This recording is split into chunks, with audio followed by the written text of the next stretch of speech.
Error লাগে দিতে হয় জানা।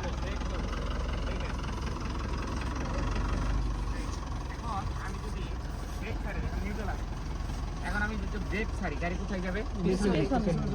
পিছনে চলে যাবে। আমি ট্রাই করি দেন অবশ্যই না দিলে কি হাত ধরবা? ব্রেক যখনই ধরে তুলতে হবে। দেন তো পিছে যায়, পিছে যেতে চায়। তাহলে আমার এখন কোথায় যেতে হবে? উপরে যেতে হবে। দেখেন প্রথমে আপনি 1 নাম্বার গিয়ার দিলেন, পরীক্ষাটা কিন্তু ঠিক এইভাবেই নিবে। আপনাকে ঠিক উপরে উঠায় বলবে কি জানেন, দাঁড়াও, মানে পরীক্ষা যারা নিবে দাঁড়াও, দাঁড়াইছেন তো ব্রেক ধরে গিয়ারে ছিল, তখন বলবে গিয়ারটা নিউট্রাল করেন। নিউট্রাল করছেন, ক্লাস ছাড়ে দেন, সমস্যা নাই, কিন্তু ব্রেক ছাড়া যাবে? ব্রেক ছাড়া যাবে না, এখন ব্রেক ধরা আছে, ব্রেক ছাড়লে কোথায় যাবে? এমনও হতে পারে যে বলবে যে স্টার্ট অফ করেন, স্টার্ট অফ করতে বলতে হতে পারে বা বলতে পারে, তখন কি ব্রেক ছাড়তে পারবেন? তবুও পিছনে চলে যাবে। এখন বলবে যে স্টার্ট করেন, এই গাড়িটা তো ক্লাস ধরে স্টার্ট করতে হয়, অন্যান্য গাড়ি ক্লাস না ধরে স্টার্ট। এখন বলবে আপনি উপরে চলেন, তাহলে কি করবেন আপনি উপরে চলতে গেলে? এখন আমি যদি যেতে চাই প্রথমে কি করতে হয়? ব্রেক তুলতে হবে, ক্লাচ ছাড়তে হয়। গাড়ি চালানোর ক্ষেত্রে কি করতে হয়?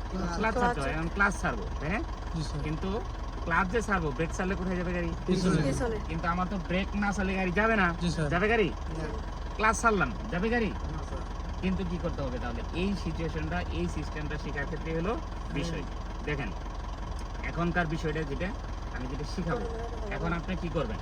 ক্লাস ব্রেক ধরায় থাকবো, কি ধরায় থাকবো? ব্রেক ধরায় থাকবো, ক্লাসটা ছাড়বেন, গাড়ির শব্দটা শুনবেন। শব্দ দেখেন এখন শব্দটা কেমন, এই শব্দটার সাথে আপনি, আমি এর আগে একদিন ক্লাস বলছিলাম যে আপনারা যে অ্যাক্সেলেটর চাপেন, আপনারা শব্দের সাথে পরিচয় হন না, শব্দটা ভালো করে শুনবেন। আপনি অ্যাক্সেলেটর চাপতেছেন কিন্তু ফুল চাপতেছেন কিনা শব্দ শুনেন না, এই শব্দের সাথে। এখন যে শব্দটা দেখেন, আমি ব্রেক ধরাই আছে, ক্লাসটা আস্তে ছাড়বো, কতটুকু ছাড়বো দেখুন, আমার শব্দের সাথে কত, শব্দটা কি পরিবর্তন হয়েছে? যখনই পরিবর্তন হয়েছে, এখন আমি ক্লাস ছাড়বো না, কি করবো না, একদম পিচ থাকবো ওখানে, ক্লাস ছাড়বো না, চাপও দিব না, ক্লাস ছাড়বো না, চাপও দিব না। এখন আমি ব্রেক ছাড়বো, কি ছাড়বো? ব্রেক ছাড়বো। দেখো ব্রেক ছাড়ে দিছি, আমার গাড়ি কোন দিকে যাচ্ছে? না উপরে না পিছনে, কোথাও গেছে? কোন দিকে গেছে? এখন যদি তুমি ক্লাস ছাড়ো আরো, তাহলে গাড়ি যাবে উপরে, যদি তুমি ক্লাচ চাপ দাও গাড়ি কোথায় যাবে? পিছনে। এটা কিন্তু অনেক শিক্ষণীয় বিষয়। এখন আমি ক্লাচ চাপ দিলেই, বিষয়টা এখানে ক্লাসের মতো, আমি ক্লাচ চাপ দিলে গাড়ি কোথায় চলে যাবে? পিছনে। তাহলে কি এই ভুলটা করা যাবে? আবার যদি আমি ক্লাচ ছাড়ি কোথায় চলে যাবে? গাড়ি সামনে যাবে, কিন্তু এখানে বিষয় আছে। এখন যদি আমি ক্লাচ একবারে ছেড়ে দিই কি হবে? স্টার্ট বন্ধ হয়ে যাবে। তাহলে কি করব?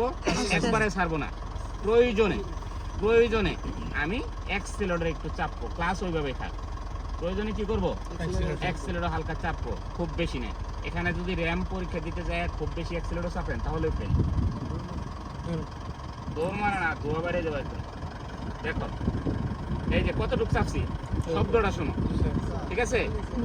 স্মুথ না, বিকট শব্দ হচ্ছে, এই শব্দগুলাই শুনবা। তাহলে আমি অল্প চাপছি, চাপার পরে আরেকটু ক্লাস আমি ছেড়ে দিই। এখন কোথায় যাচ্ছে গাড়ি? সামনে যাচ্ছে। এই বোঝানোর ক্ষেত্রে তোমাদেরকে কিন্তু আমি স্লো করতেছি। এখন কোথায় যাচ্ছে গাড়ি? দেখো আরেকটু চাপতেছি, যাচ্ছে, হ্যাঁ, গাড়ি